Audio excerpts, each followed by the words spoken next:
Bueno, boa tarde, estamos aquí na quinta entrega, no quinto programa de Celtas sen filtros.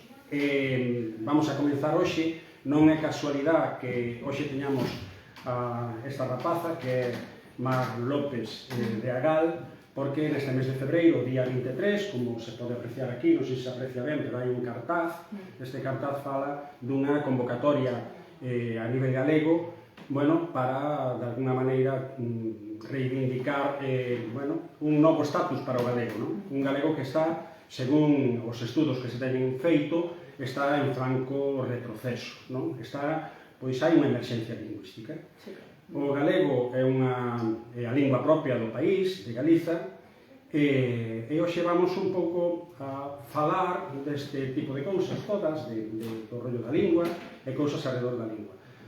Mar é do Consello de Agal, que é a dirección, non? De Agal. Sí, estou na Asociación Galega da Lingua, que é unha asociación reintegracionista, defende a unión lingüística entre o galego e o portugués, basicamente porque considera, igual que outras moitas asociacións que hai ao longo da Galiza e ao largo da Galiza, que considera que, bueno, o galego e o portugués son variedades dunha mesma lingua común, non? Antes de entrar así xa máis en profundidade sobre o tema lingüístico, tamén, bueno, falamos un pouco de ti. Claro, hai que presentar un pouco a quen ven aquí. Bueno, a GAL é unha asociación que leva un montón de anos, non? Funcionando. Sí, xa leva nos anos 80 aproximadamente, ou máis ou menos. E aquí como che deu logo, primeiro, unha rapaza nova, non?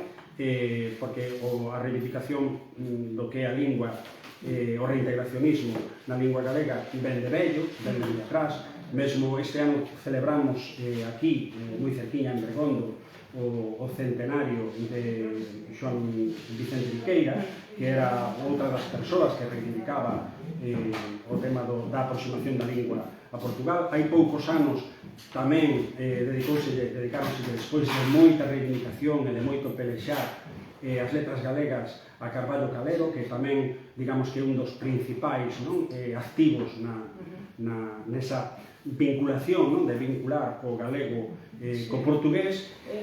Esa vinculación do galego co portugués, vamos ver, xa existía unhas protoideas, por chamarlo de alguma maneira, xa no século XIX, onde temos aí a Castelao, temos aí a persoeiros desa altura que tiñan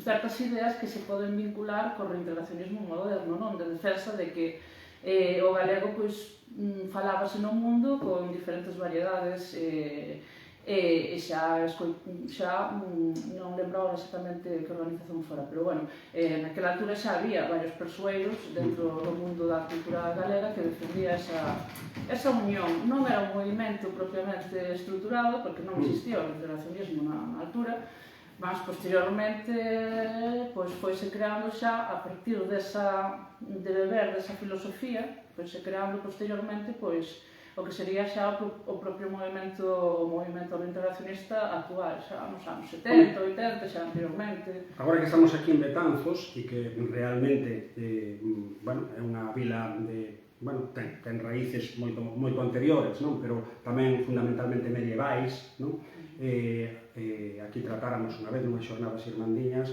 todo aquilo dos xoglares, daqui das terras de Betanzos, en María Valteira, e o idioma de uso, o idioma culto, era o galego antigo, o galego portugués, o que hoxe conocen por portugués, evolucionado tamén, pero que realmente era o idioma culto dos reis, cando incluso estaba a sede, a corte, estaba en Sevilla, e mesmo ali se falaba en portugués e os xoglares tamén. Era unha lingua de uso franca, unha lingua franca que se utilizou ata, na Coroa de Castela tamén utilizouse, escribíase, sobre todo a nivel escrito, si, había moitos documentos.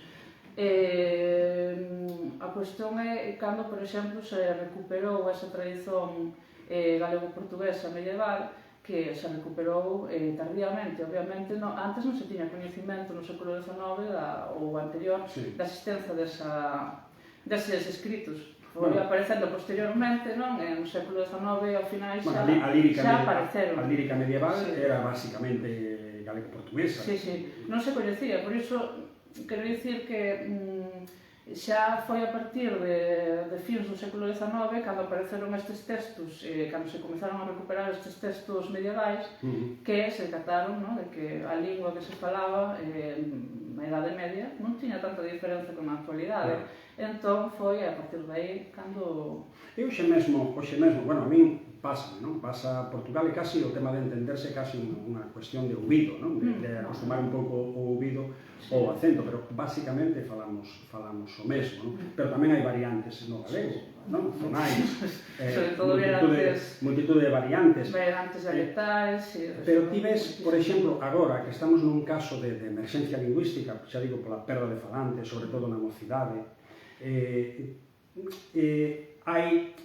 Bueno, agora parece ser que vais entrar nunhas negociacións, conversas para chegar a unha especie de entendemento entre os diversos sectores políticos, sociais, académicos e todo isto. Ti como ves todo isto e como ves unha saída de futuro realmente que non sexa simplemente algo que poda ser máis ou menos pactado, pero que acabamos dentro de X anos lamentándonos como pasou un pouco co decreto de Filgueira, non? Bom, eu, en primeiro lugar, teño de dicir que non existen fórmulas máxicas para resolver calquera emerxencia lingüística en cualquier lingua. O sea, o único que sei é que cando desaparece unha lingua é moi difícil recuperar unha lingua. Tens que ter un movimento nacionalista superforte, como por exemplo pasou no tema de Israel, con o movimento xudeus e todo iso, que non tiñan a lingua propiamente, o grego recuperouse, despois de estar completamente morta a lingua. Mas, antes de chegar a un caso extremo de desaparición dunha lingua, si se pode lutar. O problema que temos é que estivemos durante todo o período democrático con un sistema de escrita da lingua que obviamente bebía un pouco desa tradición, moi poquinho desa tradición que existía no século XIX, non? Bueno, sí, defendemos un pouco que se parece un pouco co portugués, mas finalmente houve unha clara división, porque nos anos 80 é verdade que había un sector reintegracionista que intentou cular, non? Porque a lingua que se escribía nas escolas fose máis achegado ao portugués.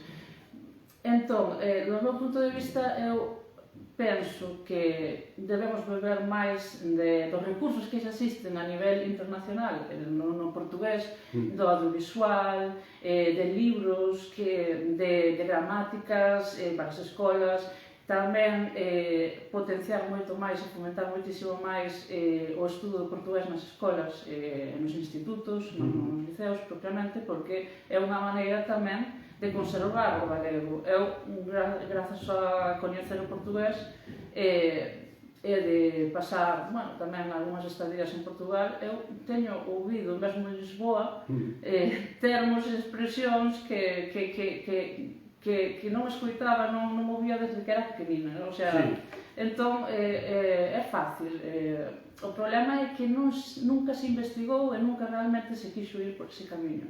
Eu non estou dicindo, por exemplo, que a outra ideoloxía lingüística que existe, no, de galego é completamente independente do portugués, é unha lingua que, bueno, independente, que non ten nada a ver co portugués, desaparece, non estou defendendo iso. Eu simplemente reivindico que debería ser tamén considerado o portués como a lingua que permite facela oficial. Sí, explícanos un pouco, porque creo que vai por aí o camino. O tema do binormativismo que lanzou a GAL, que creo que tamén tuvo algún tipo de controversia de algunha xente, pero que realmente que é o que se buscaba, ser pragmáticos, avanzar, ainda que fora nunha non de todo, pero sí en parte ir dando pasos hacia adiante que foran asumibles, digo eu, non? Dentro da Asociación Galega da Lingua existen tamén diferentes visóns, non? O tema, a questón de poñer do que foi de establecer o normativismo era justamente porque dende no ámbito oficial o galego da Real Ilga vai seguir existindo, mas a nosa reivindicación era que tamén se establecera o portugués ou a variante galega, reivindicala sobre todo que se fixese oficial tamén, non? A nivel para que convivisen as dúas gramáticas, as dúas normativas, non? Sí. Pero que unha non excluíse a outra, mas establecela. Comezar por algo, comezar por algo tan simple como a nivel oficial, simplemente que se aceite a escrita en portugués. Simplemente iso. E non crees que todo, bueno, en todo isto detrás hai un trasfondo político, evidentemente, porque xa non é casual que se optara cando foi o debate aquel que houbera entre Filgueira e o propio Carballo Calero, que se optara, digamos que, polo que chamaba o propio Carballo Calero, que decía o galego ou é español, ou sea, ou é castelán ou é portugués, non? Entón que só había dúas maneiras, dous camiños por onde tirar, e un era claramente español, non? Que é polo que se optou, en realidade, non? Optouse por unha grafía. Pero eso non nos limita, de alguna maneira, e non nos condiciona a acabar facendo do galego unha especie de lingua museo, porque teñamos en conta que aquí hai só 2.700.000 habitantes en Galicia, o sea, moi pouquiño no mundo, e non todos falan galego. Entón, claro, esa limitación, se non hai unha conexión real co portugués, e non o digo desde o punto de vista político, digo desde o punto de vista lingüístico, porque é a mesma raíz, non estamos abocados á desaparición do idioma. Ti como ves? Vamos ver, eu considero que xa estamos nunha situación de lingua museu en moitos ámbitos, e tamén en vilas que antes eran, en aldeas que antes eran justamente o reduto lingüístico onde toda a persoal falaba galego. Actualmente os porcentaxes que se establecen son cada vez máis baixos no uso do galego. Entón, eu considero que, claro, unha maneira de potenciar o uso propiamente tamén do galego é trazendo para Galiza todos os recursos que xa existen no portugués. E, sobre todo, por exemplo, eu vou a unha libraría aquí na Galiza e non podo conseguir ningún libro prácticamente en portugués. Mesmo os autores portugueses aquí están traducidos ao castellano. Como pode ser iso? O sea, justamente que nós temos o galego que prácticamente o mesmo que portugués, aprendes certas palabras, certas expresións e non hai ningún problema de entendimento. Como pode ser posible que nas librerías de Galiza non exista, prácticamente non encontres en moitas un libro en portugués? Entón, son esas cousas mínimas os que poderían axudar realmente a mellorar tamén, e sobre todo tamén a mellorar a situación do galego non só xa a nivel social, senón a nivel tamén de recuperación de estruturas propias do galego que foron desaparecendo. Claro, e non crees, bueno, vexo eu, non? Parece que hai máis interés, polo menos é unha percepción subxectiva, non? Pero hai máis interés por parte dos portugueses en conexionar con Galiza, que por parte dos propios poderes públicos galegos e españois en conectarse con Portugal. Probablemente os portugueses por unha visión a medio e longo prazo de tipo económico. Sempre a economía está por atrás. Pero que ao mellor a economía tamén pode facilitar o que non facilita a política, que é que ao final eso facilite esa conexión nun futuro. Non o ves como ao mellor unha esperanza de que poda ocurrir algo deso, porque a economía malamente a podemos controlar. Non, claro. Mas xa existe, por exemplo, no sur da Galiza xa existe unha macrorexión europea, unha, como le chaman, unha eurorexión, entre Galiza e Portugal, que é unha eurorexión propiamente económica, que se basea na economía. E aí temos tamén un documentario que tirou a Galo no ano pasado, no verano, ou un pouco posteriormente, que se chamaba O Diamante Galego, que justamente estuda esa unión bueno, esa potenciación económica entre Galicia e Portugal, non? E tamén, xustamente, fan esa pequena tamén vinculación lingüística, non? Porque tamén esa unión económica que existe xa entre o sur de Galiza e de Portugal, que é potente, de galegos que traballan tamén en Portugal, portugueses que traballan no sur da Galiza, iso tamén se pode potenciar a nivel lingüístico, mas non se está a facer. E iso é un principio fundamental. Como pode ser tamén, por exemplo, que o presidente da Galiza, non?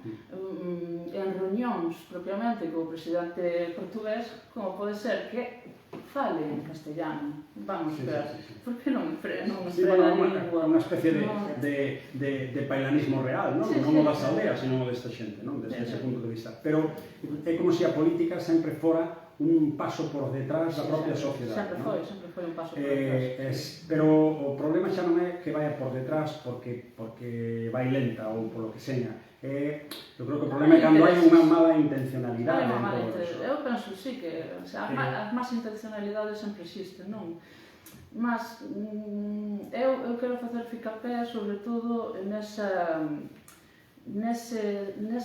visión de utilizarmos na Galiza o portugués en cuestións básicas como é aulas en portugués, que iso axuda moitísimo, e digo eu porque eu estudei portugués e nas miñas aulas moitos dos que estudaron portugués posteriormente voltaron a ser integracionistas, ou seja, cando coñeces o portugués realmente non ves tanta diferenza, e é unha maneira tamén de recuperar o galego tamén, de criar consciencia. Ti onde eres nativa? Eu son de Santiago. De Santiago, indígena de Santiago. Santiago de Compostela. Digamos que das cidades galegas quizás é onde máis galego se falaba, non sei se se fala agora, pero se ten falado máis. Falabase máis. A Coruña é terrorífica, é terrible. Pero bueno, falaba antes aí teu pai daquela famosa obra de teatro de Celtas en Filtro, logo, que é un pouco do que nos inspiramos para chamarlle a isto, é donde se ridiculizaba un pouco as señoritas da Coruña, non? E toda aquela xente do centro, non? Hai tamén unha confusión por parte de moita xente do común, con todo este lío lingüístico, non? Entón, a mí pasou unha anécdota da que falábamos antes, que unha vez, bueno, a señora, en concreto, aproveito para saudar, por si o quere ver, a Lourdes Otero, das Mulleres de Insua, que fan unha labor fantástica de recuperación da traducción toda do liño, e foramos ali a unha tasca que organizan cada ano. Ela non me coñecía personalmente, coñecíame do Facebook. E cando me viu, o primeiro que me espetou foi porque eu falaba portugués. E eu dixi, eu non falo portugués, eu falo como a ti, falo galego. Pero ela confundía o tema da escrita que eu emprego nas redes sociais co tema da fala. E eu creo que a moita xente lle pasa eso inocentemente, e que eso ao final a moita xente lle tira para atrás. É que hai que diferenciar o ámbito falado a nivel oral e a nivel escrito. Vamos ver, temos o caso, por exemplo, do inglés, non? No inglés falase dunha maneira, mas escríbese dunha maneira completamente diferente. Non hai unha conexión entre a pronuncia e a escrita real.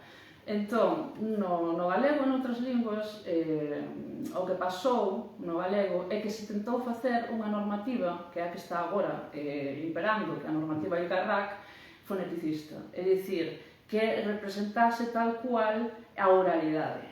E iso é imposible, realmente, en ninguna lingua do mundo, excepto casos moi isolados, establece unha gramática, unha normativa ou unha ortografía que represente realmente a fonética. Entón, a xente, cando ve que eu estou a escribir portugués ou utilizo a normativa portuguesa para escribir o galego, xa considera que falo portugués. Non estou a falar portugués ou sí, dependendo da versión que teña cada quen. Claro, ese é o mesmo idioma, chámale como queiras, pero en calquera caso non estás falando co sotaque deles. Estou falando no galego, con determinadas peculiaridades que se poden encontrar por veces na fala, mas non ten a ver nada a oralidade con a escrita. Eu falo o galego mesmo moitas veces que aprendín na escola, mesmo a ICARRAC, en moitos ámbitos, Mas a nivel escrito no meu día a día e sobre todo en determinados ámbitos utilizo moitísimo a normativa propiamente do que chaman o padrón portugués. Aquí estiveron unha vez Eduardo Maragoto, que é compañeiro teu no Consello da Gal, que fora o presidente, daquela era presidente, creo, ainda, non? E viñera aquí nos botaron uns vídeos de unhas mulleres dun lado da raya e outras mulleres deste lado da raya, non? Entón nos sometía a unha especie de xogo de adivinanza de onde era cada quen. E o curioso é que estábamos super confundidos, non? Tanto dun lado como do outro, que ao final falaban moi parecidos. E eran, unhas eran portuguesas, outras eran galegas, pero realmente na fala había moi pouca diferenciación e de feito había moita xente que se confundía, non? Co cal, creo que tamén habería que tomar conciencia desto. Tamén é moi interesante que estás falando agora iso, na raya de, como se chama, na raya de Castela e León con Portugal tamén, que há determinados aldeas, vilas que falan o que sería unha mestura entre o que chaman portugués, español, non? E tal, soa galego. Ti escoitas e soa galego. Mesmo ahora que falas deso, eu, que xa vou maior e son dos que fixo a mili aínda, resulta que fixen a mili no Bierzo. E había povos do Bierzo que falaban galego. Naquela época, non sei hoxe, pero naquela época, claro, estamos falando de 40 anos. Pero que falaban galego perfectamente. Bueno, temos o exemplo, por exemplo, dunha Mancio Prada, que era creo que era de Dehesas, me parece. Bueno, era dun pobo dali, da zona de Ponferrada. E Xali falaba un pouco español, pero tamén o galego, non? Daí o rollo de Rosalía, de todo aquilo, non? E como el, moitos máis, non? Tiña compañeiros dali do Bierzo que falaban un galego un pouco diferente, pero falaban galego. Non deixa de ser unha provincia que foi da antigua Galega. Entón é normal que ali se falase galego, simplemente, claro, agora quedan restos. E polo lado Asturias igual. Tamén, sí. Facía parte da antigua Galega, claro. É que mira outra cousa, por exemplo, porque estamos indo saltando de un lado para outro, pero bueno, é igual, o caso é ir falando destes asuntos. No tema político, porque a mí non me gusta nunca separar a política porque ao final condiciona todo, non? Non ves, por parte das forzas políticas galegas, bueno, nunhas prácticamente xa é unha especie de tomadura de pelo, non? Que se posicionan en plan, por exemplo, cando foi o de Carvalho Calero, con moito tal, mentras anos antes estiveron de alguma maneira casi petardeando a dedicatoria das letras galegas. E, por outro lado, despois, moito para a galería, para a foto, pero depois a hora de tomar decisións realmente importantes de achegamento, non? A todo eso non se consigue. Pero, digamos que nas forzas, vos ademais que vexo polas redes sociais e por algúns medios de comunicación que vos reunides con todos, como é normal, non ves tamén un pouco tamén de que non se dan os pasos de abondo na liña de achegamento, aínda que se fale dese achegamento cara a fora, porque a hora de tomar decisións realmente que comprometan a algo non se dan. É que realmente considero que a nivel político Galiza está moi condicionada polo Estado, a nivel español, a nivel estatal. Básicamente existen moitas presións políticas para que non exista realmente unha unión lingüística entre o galego e o portugués. Eu realmente acho iso, porque sería como entrar en competencia real, en concorrencia real co castellano, co español, que unha lingua, a única lingua do Estado sería o galego, se hubiese unha confluencia lingüística ao portugués, sería realmente a única lingua do Estado que lle podería facer concorrencia ao castellano, e iso non me interesa realmente. Claro, é curioso tamén os gobernos, é difícil, claro, desos datos, ves, por exemplo, que aumenta o uso do euskera, que ten un goberno nacionalista, non? Ou o uso tamén do catalán, que aumentan o número de falantes con gobernos maioritariamente nacionalistas, e, sin embargo, aquí o que está habendo é un retroceso constante. Que ao mellor vai en paralelismo tamén a outras cuestións de ámbito galego, que parece como se houbera unha renuncia a todo o que signifique ser galego.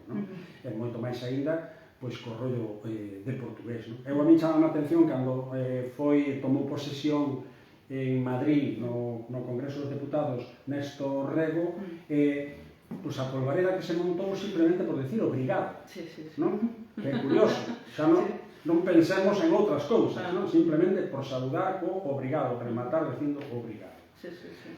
Que depois tampouco se me está moi ben o detalle, porque ali falou en español, ainda non estaba aprobado do galego e tal, pero que despois tampouco vexo como un pouco o BNG, como, sí, hai moitísima xente reintegracionista no BNG, eu sei, eu coñezo xente, hai moitísima xente que está por esta confluencia, pero despois o que as decisións políticas de dar pasos son como máis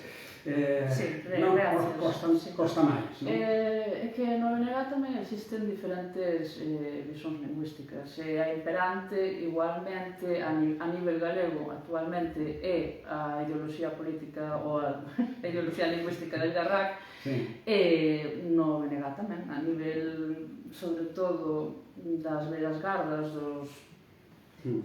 continúa a haber esa tendencia a bogar a favor desa tendencia, desa ideoloxía lingüística máis isolacionista. É certo que a nivel galego tamén non vamos agora dicer que o reintegracionismo é a opción mayoritaria, non. Existe xente, moitísima xente reintegracionista, mas continuamos aínda... E ti notas, ou vos en Agal, notades que hai un crecemento de xente que abraza un medre de xente que abraza o reintegracionismo? Sí, eu sí que noto, pelo menos xa non noto o odio acérrimo que había hai unhas décadas para o reintegracionismo, porque non se coñecía realmente.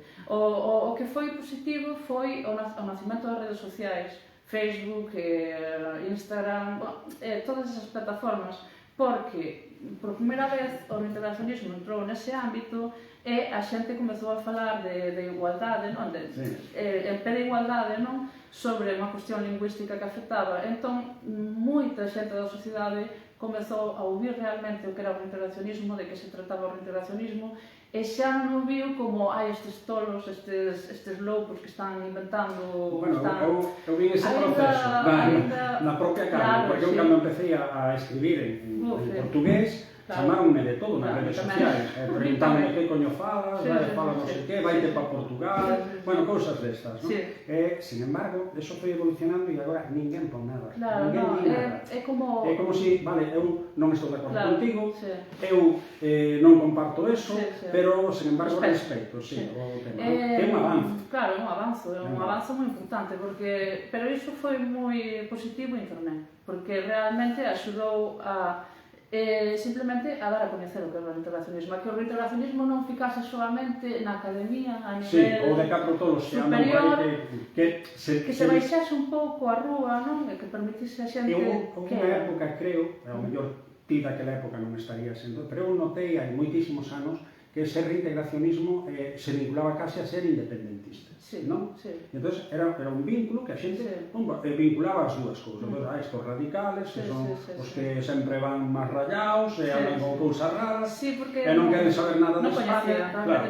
Non queren saber nada de España, igual, no meu caso igual acertaba, pero non ten nada que ver en isto. Temos aí, claro, pero temos aí... É fácil de ver que non é así, porque temos aí xente dentro do reintegracionismo de variedades políticas, ou seja, hai xente reintegracionista que está máis no ámbito do PSOE, hai xente reintegracionista mesmo, con filosofía aberta sobre o tema da lingua, que é militante do PP, a xente reintegracionista, que xa hai unha variedade, que sí, independentista, e há outros que consideranse políticos. Que é positivo que se amplíen todos esos. Sí, simplemente defenden que o galego hai que apoialo e que o portugués axuda o galego.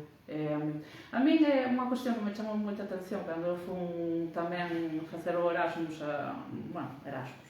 a Portugal, que eu estudei portugués e despois fui a Lisboa, é que eu vía tanto na Galicia como en Portugal moito descoñecemento mutuo, do que era os portugueses, porque non coñecen realmente o que é o galego e xa vinculan realmente Estado-lingua, solamente un Estado ten unha lingua, entón para eles é inconcebible que un Estado teña diferentes linguas, comezouse un pouco a cambiar esa idea cando foi o conflito que estaba a ver en Cataluña, que eles realmente houve unha parte da populación portuguesa que defendeu Cataluña de unha maneira moi... E aquí terá xe pasado como a todos, non? Sí, Ali claro. que de chegar a falar sin galego e non pensar en español. Alucinaba. Non, é que eu cando cheguei ali fui falando xa, tiña un sotaque moi galego, certo? Utilizaba algunhas palabras comuns que coñecía co portugués, falaba un portugués un pouco macarrónico naquela altura, concebíame, o sea, interpretábame máis ben como unha galega do norte de Portugal, porque eles chaman galego os que son os norteños de Portugal. E eu dicía, non, eu son do norte, sí, mas son da Galiza. Máis arriba. Non, tiven algúns momentos con outra xente, cando fui a Portugal con outras persoas que falaban castellano, sí que me falaban castellano a min, aínda... Pero a mí pasoume de falarles galego contestarme en español. Esforzarse en falarme español. E eu te que decir, pero mira, fálame en portugués. Claro, hai dúas cousas. Iso que será polo sotaque tamén, como eu identificaban o meu acento con un acento español. Claro, e hai outra cousa tamén, que é o ceceo. O C vincúlanos directamente ao español. Se tú, por exemplo, fores Portugal falando con seseo propiamente, ainda que fose un seseo suave, xa o vincula máis co feito de ser do norte de Portugal. O ceceo fai moito, porque vinculan realmente xa co castellano, non? Entón, din, este fala aí unha variedade un pouco extraña, non vinculo co castellano realmente, pero é moi parecido ao castellano, pero que isto, non? Realmente choca-lles bastante, resulta chamalle moito a atención, non? Si, aproveitamos xa tamén para lembrarlle a xente, bueno, eu lembro tamén cando fora no Parlamento Europeo que non estaba o galego recoñecido como tal lingua, senón o portugués, que por certo o portugués está recoñecido en todas as instancias internacionais, porque é un dos idiomas máis falados do mundo, hai que lembralos, falan alrededor de 250 millones de persoas, nos 5 continentes, que non todos os idiomas se falan nos 5 continentes, non falo de inglés, que é un rollo aí que xa está imposto en todos lados, pero non hai países de fala portuguesa, o sea, inglesa, nos 5 continentes, pero si hai países de fala portuguesa. Decía Camilo Nogueira que ali falaba en portugués que realmente estaba falando galego, non? Estaba falando nunha variante do idioma galego. Eu creo que foi moi importante tamén esa labor que fixera Camilo naquel momento para o recoñecemento e a vinculación dos dous idiomas. Nogueira foi un referente nos anos 90, nos anos 2000, cando aconteceu iso. Tamén temos a Ana Miranda, que en algúns momentos emprega un intento de unha tentativa de falar máis a portuguesa, máis emprega o galego. Nós, se vamos por exemplo, a Unión Europea falando en galego, un galego cuidado, pois non necesitaríamos ni sequera que nos recoñecesen a nosa lingua a nivel europeo, non? Porque xa temos o portugués ali e xa verían realmente o galego como portugués. Pero igualmente é importante que o recoñezan, non? Sí, eu considero que sí, por menos para que haxa unha igualdade real na utilización, pois debe ser recoñecido tamén. Eu estou de acordo en que debería ser recoñecido o galego, mesmo o galego ilgarrac a nivel europeo, sí. Sería un binormativismo tamén, non? Porque irías algúns falando galego, outros falar máis a portuguesa, dependendo... Hai que entender, non sei, hai que entender que as linguas son para unir, non para separar. O problema é cando as linguas se utilizan políticamente para separar, que é o que está pasando de alguma maneira entre o español e as linguas do Estado. E ao final, vemos que nos últimos tempos, a raíz dunha serie de acontecimientos de tipo político, pois ao final o único que se está xestando é odio a todo o que é diferente, cando o diferente enriquece, non? Claro, é que o Estado, por exemplo, moitos políticos españoles a nivel estatal comezan a dicir en moitas ocasións que España é un Estado plurilingüe. Non, España non é un Estado plurilingüe realmente. Para ser un Estado plurilingüe, é plurilingüe no sentido de que existen diferentes linguas, Mas, para ser un Estado plurilingüe, o Estado debe ser o propio que realmente promova as diferentes linguas. E iso significa que nas bibliotecas de toda España, de todo o Estado, puideses pois, comprar libros nas diferentes linguas do Estado, que nas escolas a nivel estatal, tanto en Madrid como en Castela León, Castela Mancha, Andalucía, pudeses pois pegar unha materia para aprender, por exemplo, galego, dunha maneira optativa, non opcional, galego ou catalán ou euskera, que nos cinemas tamén houvese unha porcentaxe pequena ou unha porcentaxe de filmes nas diferentes linguas do Estado. Iso sería un Estado realmente plurilingüe, que é o que existe, por exemplo, a nivel luxemburgués.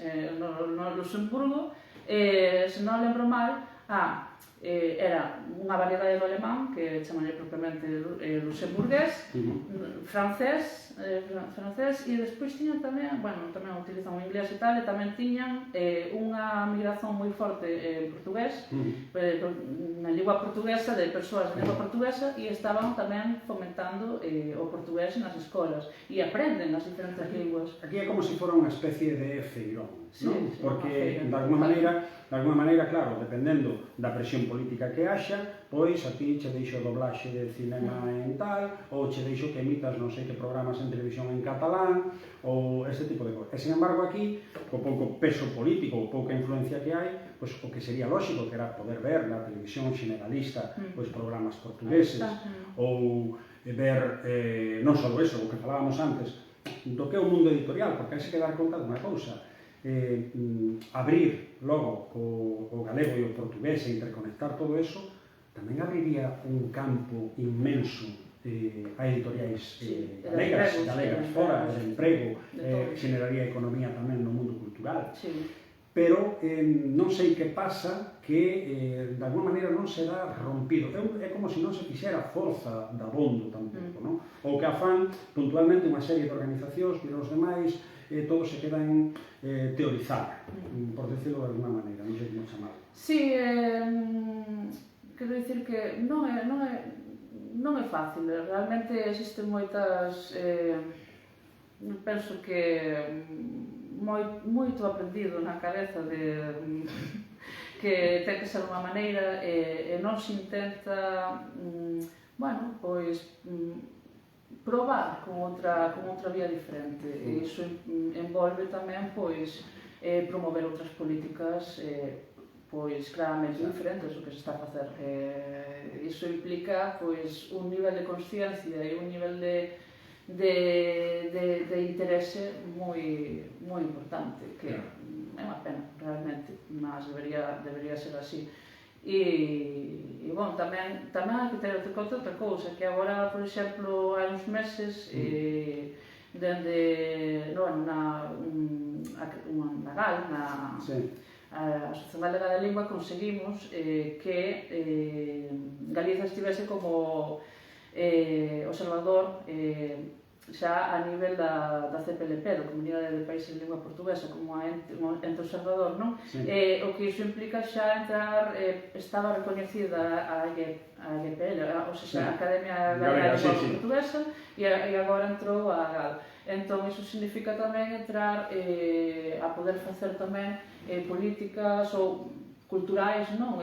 Programas, convenios con a CPLP e facer actividades tamén na Galiza propiamente, neste caso, no ámbito lingüístico, non? Iso é importante. Hai tamén cousas que me chaman a atención, non? Que de alguma maneira vexo por aí e que me parecen maravillosas, como por exemplo todas estas escolas semente, que me parece heroico nestes momentos pois facer eso. Hai tamén rollos puntuais que me parecen estupendos. Outro que é o festival de Galiza e Portugal, como lle chaman? Non me sabe o de da poesía, música, que fai propiamente da EOI de Compostela, que Arritmar, que me parece fenomenal, además que con votacións do público, con todo isto.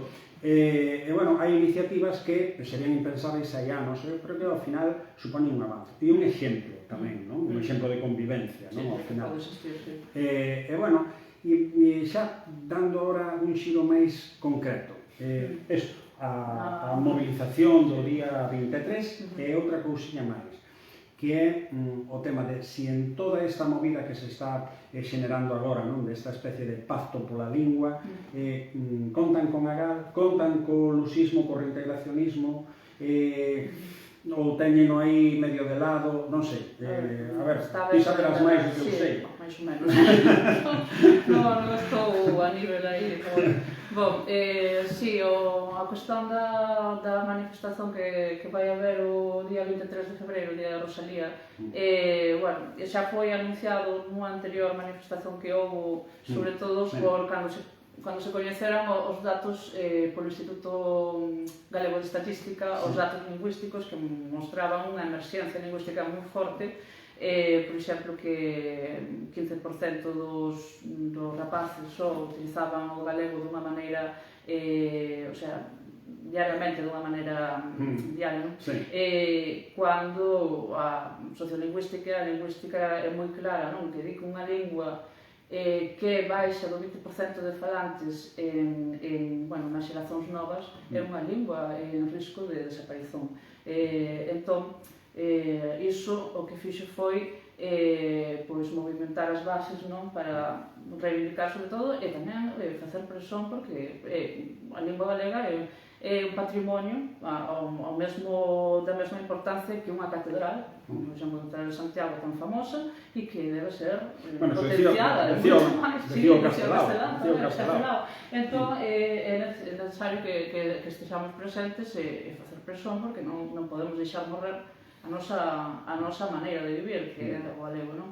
E despois, cal era outra pregunta que me fixeron? Sí, todo isto, do pacto, non? Más que pregunta é así, cousas que eu descoñezo. Por exemplo, agora, por primeira vez, en 10 anos, porque 11 xa, porque hai unha lei, a lei Valentín Paz Andrade, que reivindica e procura esa unión lingüística entre galego e portugués, sobre todo sinerxías para potenciar esa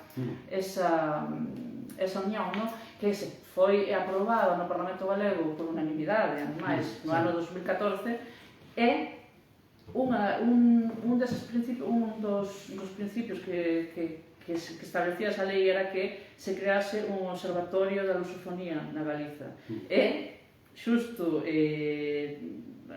fins do ano pasado, xa se criou ese observatorio da lusofonía, onde a GAL está dentro, conseguimos que a GAL estexa dentro dese observatorio, e fará políticas tamén de potenciación entre os gobernos, tamén de Galicia e Portugal e outros estados de lingua portuguesa, mas eu espero tamén que se intente tamén levar a cabo iniciativas de fomento tamén do portugués na Galiza e que axuden tamén a potenciar o galego, non só que fique a nivel gubernamental, propiamente, porque iso non faría moito sentido, non? Eu quero que tamén haxa iniciativas, non?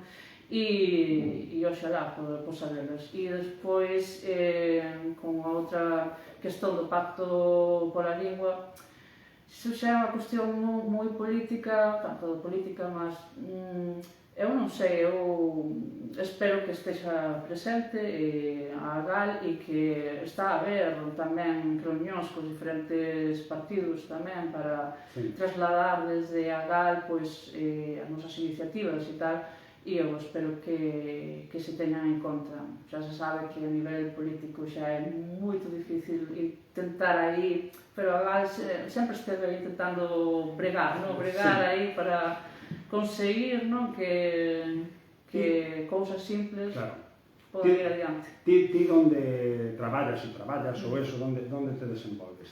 Eu estou, actualmente traballo dentro do que sería traducción, corrección lingüística, galego, tamén castellano, sí, estou nese ámbito.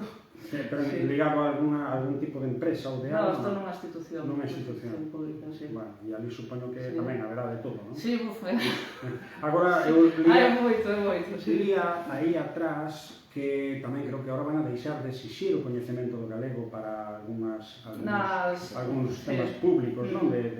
Na tema por exemplo, existe a questón de que agora limitan o tema de examinarse, si era examinarse do galego no tema dos interinos en determinados ámbitos como, por exemplo, a medicina, no Sergas e iso, nas listas de interinidade. Eu considero que mesmo os interinos deben coñecer o galego, porque se de repente pasa en consulta unha persoa bellota, moi bella, e non sabe expresarse ben en castellano, e ese interino ven de Castela e León, non vai coñecer, entenderse. É importante. E despois tamén hai outra cuestión que é a nivel da TVG, que agora parece ser que na lei propiamente non o expresan moi abertamente. Din que, bueno, sí, cando sexa retransmisións como dicindo a outras comunidades, xa levan anos, de feito... Iso van a aplicar aquí tamén. De feito, levan anos xa que en algunhas tertulias xa incluen xente española falante directamente. E, por outro lado, da TVG, xa, para que falalo, levan con un conflito durante anos e que eso non será rematado, xa entra xa casi no calificativo de escandaloso, a utilización do que é un medio de comunicación público e que además ten uns estatutos moi claros sobre o que hai que defender. Pero, bueno... A mí realmente que me parece indigno, non? Que unha canle, unha TVG que naceu justamente para identificar o galego e para promovelo como a única realmente canle que existe en todo o estado prácticamente que se pode ouvir, sexa un galego, pois que agora tenten meter aos poucos o castellano tamén é indigno, porque onde vas a ouvir o galego? Sobre todo porque o castelán está en todos lados. Hai entre as televisións privadas, os medios de comunicación privados e públicos tamén, do Estado, etc. Pois claro, aquí hai unha descompensación abismal, enorme. Casi é heroico, non? Manter o idioma. Bueno, pois dinos ti cal sería digamos que o panorama de futuro desexável pero realista, eu que sei, a corto prazo, vamos a poñer 5 ou 10 anos para que isto collera outra vía. Por exemplo, como verías, así, per cousas realizables que realmente se pudera avanzar en positivo? Non pode ser, por exemplo, que actualmente coa introdución, por exemplo, en algúns liceos primaria, por exemplo, tamén na primaria do portugués, non pode ser que o goberno galego estea potenciando cada ano pois unhas vagas que vai entre 0 e 4 profesores. Iso é indigno, sexa de portugués. O sea, este ano non promocionaron ninguna. No ano pasado houve 4 vagas ou 3 de portugués. Non pode ser.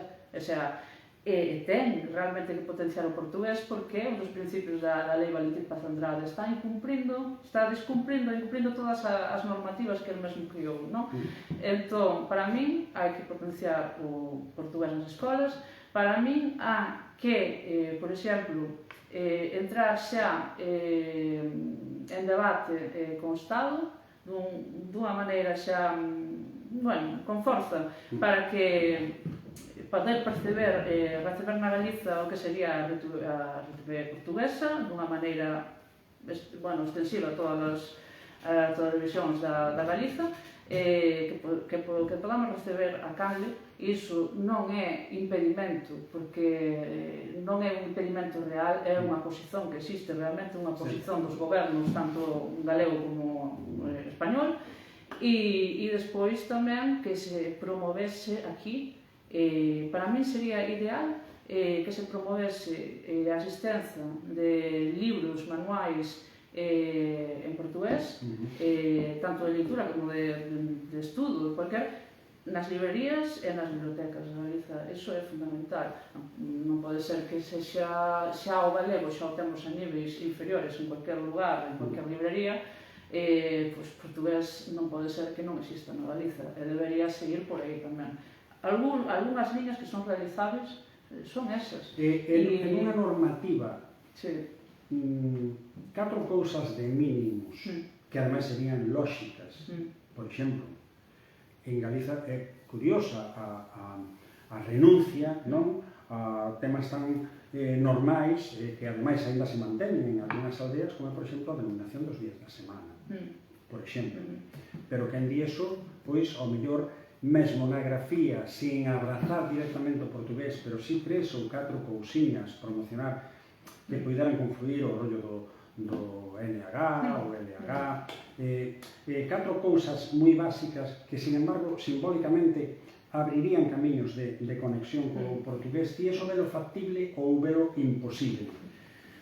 Eu penso, sinceramente, por exemplo, a nivel normativo, a nivel dunha normativa, eu xa vexo, como diría, difícil realmente crear un galego de mínimos, non? Porque realmente sería estamos a potenciar novamente unha normativa diferente tamén do portugués. Sería, de novo, isolar o galego. Eu que reivindico é xa directamente o uso xa do padrón portugués a nivel escrito. Mas, bon, eu entendo e comprendo, percibo perfectamente que exista persoal integracionista que non concorde con esa postura, mas para mí... O AO, dices, o sí, en vez do o AO sería... o AO portugués é o acordo ortográfico do portugués, que foi aprobado no ano 1990, mas non se aplicou ata os anos 2000 e moito. É o padrón portugués, é dicir, para min establecer un galego de mínimos xa, por exemplo, NH, LH ou tal, é realmente criar outra normativa como o ILGARRA, de estar isolado. Non, é un paso máis para além. Mas, bon, eu aí percebo perfectamente que haxa persoas que non concorden. Mesmo a normativa de AGAL esta, que digamos que é un paso que non é portugués exactamente, a terminación ON, non sei que, todo isto, isto non realmente xenera algo de confusión tamén? Sí, vamos ver, esa é unha tradición. Eu directamente na normativa portuguesa. Mas teño colegas que escreven na normativa da GAL, propiamente chaman así, a normativa da GAL, que bebe tamén da como se chama, da tradición galega, non? Tamén Rosalía de Castro, podes ver nalgúns dos seus libros determinadas terminacións en gon, zon, que existía a nivel falado, xa como un reduto, pero existía a nivel falado, entón bebe da tradición galega, non? Dentro da gala hai diferentes filosofías, é verdade, mas tamén há moitos que empregan a normativa do portugués, non, para representar o galego. É difícil, é unha cuestión complexa, pontiaguda, e que pode levantar tamén, determinados conflitos, tamén, non? E agora está habendo, creo, non? Que tamén está habendo un incremento, non, de alumnos de portugués nas escolas de idiomas, non? Nos últimos anos. Sí, está, por exemplo, un conflito onde era? En Lugo, porque non lembro se en Lugo querían tirar a vaga de portugués que había ali na escola de idiomas de Lugo, acho que era, querían eliminar o portugués ali, entón había moito alumnado que quería continuar os estudos de portugués.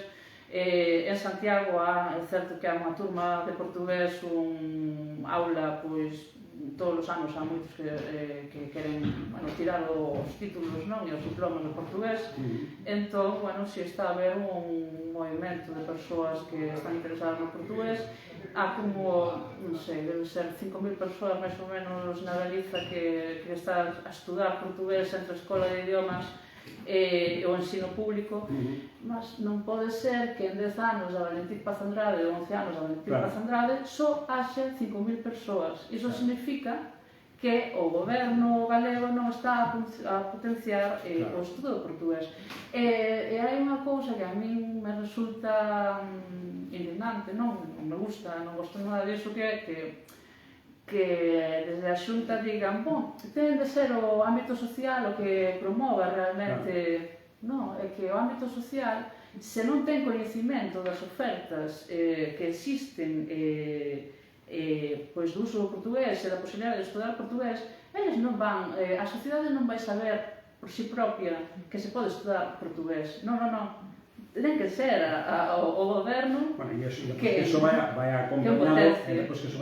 acompañado dos recursos necesarios para esa demanda. Porque depois sabemos o que pasa en outros ámbitos que non son os lingüísticos, que tamén, sí, vale, moi ben, todo moi bonito, pero chega a hora da verdade, ou non hai plazas creadas, ou non hai o suficiente. Pero bueno, eso xa sería outra fase.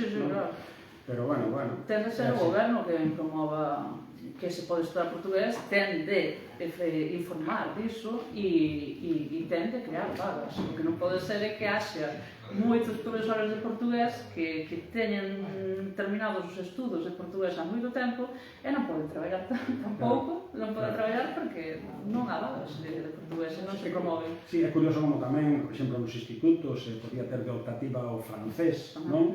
E, sin embargo, ter o portugués aí pegado ao lado, e resulta que aí non había as posibilidades, non? Parece como unha contradición, non? É ir contracorriente, non? Do que é a realidade que temos aí a porta.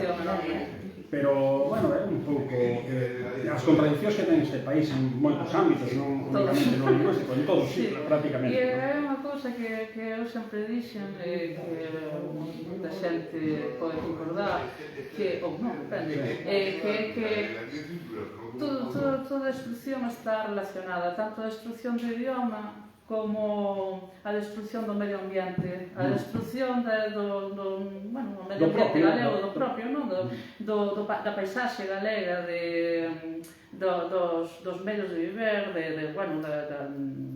dos pescadores, da agricultura, toda a destrucción tamén vai unida con a destrucción que está habendo co idioma. Eu creo que o amor ao propio idioma, de alguma maneira, xenera autoestima. A defensa do idioma e da identidade propia, de moitas cousas, pero fundamentalmente do idioma, que é o que nos constitúe como povo, como razón, non? Autoestima fundamental. Entón, xenera autoestima e xenera progreso. Se un povo ten autoestima, ao final xenera progreso, en todos os ámbitos. Cando perdes a autoestima, acaba sendo un povo que se deixa levar e se deixa colonizar por os poderes. É o que está a pasar na Galicia, realmente. Entón, ao final, isto é consecuencia, non é máis que unha, digamos, unha imaxe, un reflexo, esta situación do idioma do camiño que está levando o país, que é un monte cheo de eucaliptos, unhos ríos contaminados, unha industria contaminante, a destrucción da pesca e dos recursos propios, do que son as nosas potencialidades económicas a todos os niveis, pero realmente está todo unido. E de todo eso creo que o estandarte fundamental é o propio idioma. Entonces, claro, somos como unha tribu en camiño da desaparición, da extinción. Sí, por iso eu reivindico justamente que a nivel lingüístico o único que pode dar autoestima, unha das cousas que pode dar autoestima é portugués, porque realmente é simplemente como facer o ouvido.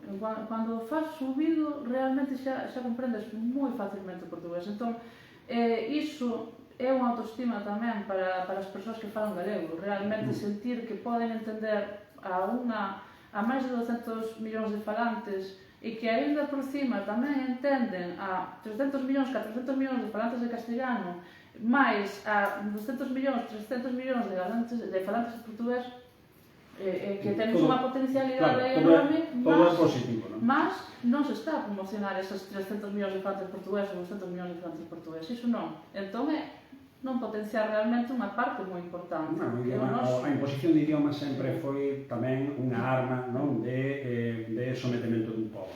Eso viuse tamén con todas as colonizacións que houve, tanto en Sudamérica, en África, en outros lados. Ao final o que había era unha imposición do idioma e unha imposición dunha serie de culturas. Entón, claro, e iso supuxo a reducción logo, por eso falaba antes de tribu en proceso de desintegración, que realmente ao final acabaremos os que falamos galegos en unha especie de indígenas en unha, como se diría eu, nunha especie de reservas, non? Dentro dun país que xa, ou dun estado donde Galiza é unha cousiña que hai aí apartada, non? De curiosa, non? Unha cousa curiosa, para eso dos antroidos, non? Para ir ali a ver o folclore. Sí, pero máis ou menos é un camiño real. Só están nos e tamén non só o tema do portugués, temos que ser nós tamén conscientes de que o noso medio de vida, o noso medio de ser, de sentir, cando morre unha lingua, non só morre un medio de comunicación, a lingua serve para comunicarse, non, é que morre unha identidade, morren coñecementos que há nesa lingua e que non hai en outras linguas, morre un alma e un modo de ver a vida e de sentir a esencia completa, non só é a comunicación, é tudo. Sexa, por exemplo, a morte de tribus indígenas, a desaparición de tribus indígenas impediu a ciencia, por exemplo, os científicos coñecer moitas plantas en determinados lugares de Latinoamérica que non existen en outros lugares, e justamente plantas que son importantes para criar, por exemplo, medicinas. Entón, ou mellorar as xa existentes. Coñecer determinadas tribus e os seus idiomas permitiu coñecer plantas e outro tipo de... O idioma, ao final, é unha herdanza que temos dos nosos ancestros, que non valora o seu pasado e a súa historia, pois tamén, de alguma maneira, estáse despreciando a si mesma. Entón, bueno, é un pouco así o asunto. Mira, levamos unha hora e pouco. Entón, vamos ir xa rematando, senón isto faise longo e a xente tamén cansa. Pero, e ademais, creo que tanto ti como eu falamos bastante rápido e que tocamos moitísimas cousas. Non sei, algo quedará por aí para falar. Pero dice un pouco que cousa a ti che tería gustado, dentro de que, se quere, no ámbito lingüístico e tal, ter feito e non puideche facer ou que che gustaría facer aínda?